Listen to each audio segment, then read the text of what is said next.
But என்னென்ன பயங்கர strict madam. செட்லலாம் வந்துட்டு நீங்கள் அதிகமாகலாம் பேச முடியும். இவங்க வேறவங்க சொல்கிற மாதிரிலாம் கேட்காதீங்க. இவங்கெல்லாம் வந்து பொய் சொல்கிறாங்க. மேடம் வந்து பயங்கர ஸ்ட்ரிக்ட்.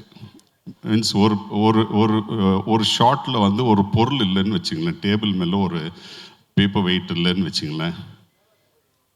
ஜென்ரலாக நீங்களாம் ஏதாவது செட்டுக்கு போயிருப்பீங்க, பார்த்துருப்பீங்க. டைரக்டர்ஸ் வந்து பயங்கரமாக திட்டுவாங்க, நல்ல வார்த்தையெல்லாம் பயன்படுத்துவாங்க. மேடம் வந்துட்டு திட்டுறதெல்லாம் நீங்கள் கேட்டிங்கன்னா ஓடி போயிடுவீங்க. என்ன பண்ணுறீங்கப்பா நீங்கள்? அந்த பேப்பர் ஹவு மெனி நேத்தியே சொன்னேன்னா இதெல்லாம் வச்சுட்டு போ சிட் டின்ட் ஐ டெல், இவ்வளோ கோவப்படுவாங்க. ஸோ நான் வந்து இனிஷியலாக பயந்துட்டேன், எப்படி இந்த மேடமோட நான் வேலை பார்ப்பேன்னு. பட் போக போக பழகிருச்சு. பிரில்லியன்ட். Thank you sir, thank you. நான் சொன்ன மாதிரியே வந்து நீங்கள் ஹீரோவா, வில்லனா, நல்லதா, கெட்டதா எல்லாமே வந்து நாளைக்கு ஹாட் ஸ்டார்ல ஸ்ட்ரீம் ஆகும்போது தான் தெரியும்.